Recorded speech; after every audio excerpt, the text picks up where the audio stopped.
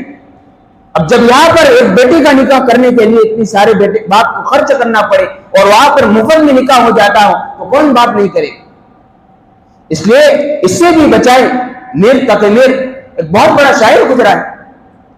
اس نے اپنے بیٹے کا نکاح کیا، نکاح کے اندر جہیز دینا تھا، اب اس کے بعد کچھ زیادہ ملکیت نہیں تھی، سب کچھ اپنا ملکیت بیچ کر، اپنا گھر بار جو تھا سب کچھ بیچ کر اس نے اپنے بیٹے کو جہیز دی۔ جہیز کے بعد جب وہ گئی یہ بیٹی رخصت ہونے کے بعد وہاں پر بیٹے کو جا کر پتا چلا کہ میرے باپ نے اپنی سب کچھ پراپرٹی بیچ کر جو ہے مجھے جہیز دیا ہے، اور اب باپ کے بعد رہنے کے لیے مکان بھی نہیں۔ اب بیٹی چونکہ بیٹی ہوتی ہے، نرم دل کی ہوتی ہے، اس کا دل کا دورہ پڑا اور وہ انتقال کر گئی۔ میر تقی میر نے اپنے بیٹے کو ایک نکاح کے جوڑے کے اندر بھیجا تھا، اس کو جب واپس آئی اس کی بیٹی تو کفن کے اندر لپٹی ہوئی آئی۔ جب کفن کے اندر لپٹی ہوئی اس کی بیٹی آئی، اس نے باہر جا کر اس کا چہرہ دیکھا، اور چہرہ دیکھ کر اس نے ایک شعر کہا تھا، ایسا غضبناک شعر کہا اس نے کہ اب آیا ہے خیال اے آرام جاں اس نامرادی میں، کہ کفن دینا تجھے بھولے تھے اسباب شادی، کہ ہم نے تجھے سب کچھ دیا تھا، پتا ہوتا تو تیرا کفن بھی ہم تجھے اسباب شادی میں یعنی جہیز کے اندر دے دیں۔ اس لیے اب سے یہ بالکل پیغام لے کر جائے یہاں سے کہ اب جو ہے ہم ایسی جگہ نکاح کریں گے کہ جہاں پر بالکل جہیز کا نام و نشان نہیں، اور یہ امت مسلمہ کے غریب لوگ نہیں کریں گے، مالداروں کو کھڑا ہونا پڑے گا، اپنے نکاحوں کو سادہ کرنے کے لیے مالداروں کو کھڑا ہونا پڑے گا، کیونکہ اگر غریب نے اس طریقے سے کیا تو پورا کا پورا معاشرہ اس کو بدنام کرے گا اور اس کا مذاق اڑائے گا۔ اس لیے جو مالدار وہ آگے بڑھے اور نکاحوں کو آسان کرنے کی ایک مہم چلائیں کہ آسان سے آسان ہم نکاح کریں گے، تاکہ امت مسلمہ کی بیٹیاں اس طریقے سے غیروں کے حوالے نہ۔ ایک تیسرا سبب وہ یہ ہے کہ ہم لوگ اپنی بچیوں کو صرف دنیاوی تعلیم دیتے ہیں، دینی تعلیم کے اندر ان کو پیچھے رکھتے ہیں۔ ان کے سامنے ایمان کی باتیں بتائی جائے کہ ایمان جیسی کوئی نعمت نہیں ہے، ان کے سامنے صحابہ کرام کے واقعات کو پڑھ کر سنایا جائے، گھروں کے اندر اس کی تعلیم ہونی چاہیے، دینی تعلیم ان کے دلوں کے اندر داخل کرنی پڑے گی۔ جب تک دینی تعلیم ان کی زندگی کے اندر داخل نہیں ہوگی تب تک جو ہے یہ امت مسلمہ جس رخ کے اوپر نکل گئی ہے واپس نہیں آئی۔ اس لیے اپنے گھروں کے اندر ایسی دینی کتابوں کی تعلیم کی جائے کہ جس کے ذریعے سے اپنے ایمان کے اوپر مطمئن رہے۔ الحمدللہ ہمارے یہاں بھی ایک نظام قائم ہے کہ ہفتے کے اندر ایک مرتبہ مستورات کی تعلیم ہوتی ہے، تو وہاں پر ان کے سامنے صحابہ کرام کی قربانیاں آتی ہیں، اللہ کے نبی کی سیرت ان کو بتائی جاتی ہے، اللہ کے نبی کی جو بیویاں تھی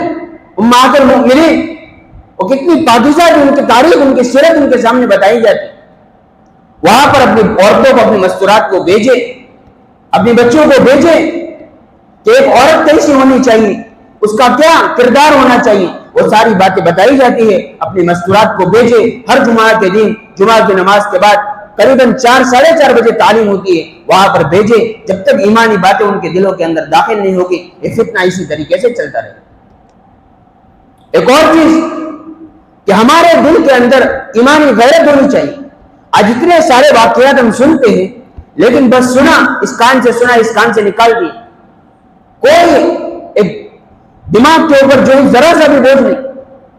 جو بھی نہیں رہتے ہمارے سر کے اندر کہ کیا فکریں ہو رہی ہیں۔ ہمارے اندر ایمانی غیرت پیدا ہونی چاہیے۔ ایک وقت وہ تھا کہ ایمانی غیرت لوگوں کے اندر وہ ہوتی تھی کہ ایک مرتبہ ایک خاتون کی عزت لوٹی گئی، وہ بھی رومی سلطنت کے اندر، تو جب اس کی عزت کو لوٹا گیا تو اس وقت اس نے مسلمان کے ایک بادشاہ کو پکارا کہ وہ معتصم باللہ ایک بادشاہ تھا، جب اس کو پکارا بادشاہ کے دربار کے اندر یہ واقعہ پیش کیا گیا کہ رومی سلطنت کے اندر ایک عورت کو عزت لوٹی گئی اور اس کو قید کر دیا گیا اور اس نے آپ کو پکارا تھا۔ جب معتصم باللہ کے سامنے واقعہ آیا، وہ اپنے تخت سے بالکل تیش کے اندر کھڑا ہو گیا،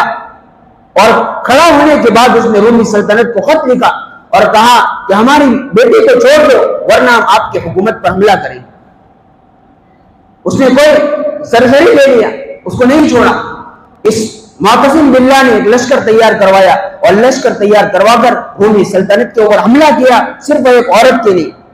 رومی سلطنت کے اوپر حملہ کیا، اس کی اینٹ سے اینٹ بجا دی اور اس کو قید خانے سے لے کر آیا اپنے محل کے اندر اور کہا کہ میری بہن تو نے مجھے پکارا تھا کہ معتصم باللہ لے تیرا بھائی تیرے سامنے حاضر۔ اس وقت اس عورت نے کہا تھا کہ اس آسمان کے نیچے زمین کے اوپر تجھ جیسا غیرت مند میں نے نہیں دی۔ تو اس غیرت ہمارے دل کے اندر ہونی چاہیے، ایمانی غیرت ہمارے اندر ہونی چاہیے کہ اگر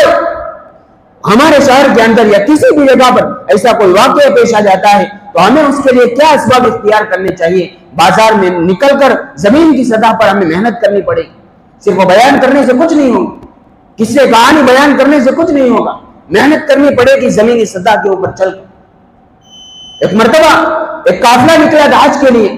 کے لیے جب وہ قافلہ نکلا تو اس قافلے کے اوپر ایک عیسائی حکمران نے حملہ کر دیا اور ان کو شہید کر دیا کچھ لوگوں کو، اور اس نے ایک جملہ کہا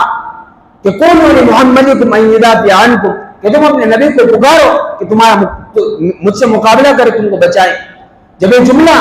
صلاح الدین ایوبی کے سامنے بیان کیا گیا تو اس وقت صلاح الدین ایوبی کھڑے ہوئے اپنے دولت قلعے کے اندر گئے اور جانے کے بعد 2 دن تک صرف نماز پڑھتے رہے، روتے رہے اور اللہ سے دعا کرتے رہے کہ اللہ میرے لیے وقت نہیں آیا کہ میں ان سے مقابلہ کروں۔ پھر جا کر اس نے مقابلہ کیا، اس